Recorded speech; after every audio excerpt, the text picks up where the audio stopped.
magkakambal na sina Allen at Alan, sandang dikit kahit saan. Sa kulitan, sa paglalaro, numero 1. Oy, kambal, tuloy na ba kayo?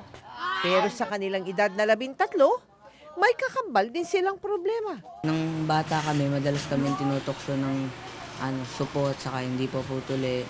Kaya ang kambal gusto nang magpatuli para maging ganap na raw ang kanilang pagbibinata.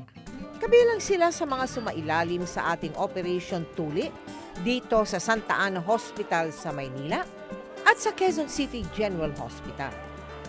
Ang ilang bata, matapang sa una, Ang tuli, parang pag-ibig lang yan. Sa una lang masakit. ngunit nang sumalang na, halos sabay-sabay silang nag-iyakan. Ang ilan naman, nagtanong isip at umurong ng tuluyan. Pero marami, may dahilan kung bakit gustong magpatuli. Para po lumaki ako. Pero ayon sa doktor, hindi daw totoo na tatangkad ng isang lalaki kapag tinuli. Nagkakataon lang talaga. Dahil pagdating ng 10 taon hanggang 13, yun yung talagang bugso ng pagtangkad ng bata. Yung tinatawag natin puberty.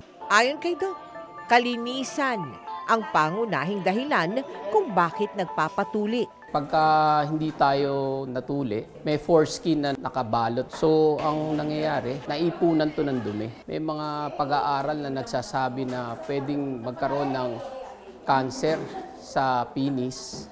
Nagsagawa rin tayo ng Operation Tuli sa Palawan, Agusan del Sur, Butuan City at sa Negros Occidental. Ngayon tuloy na po ako, binata na po ako.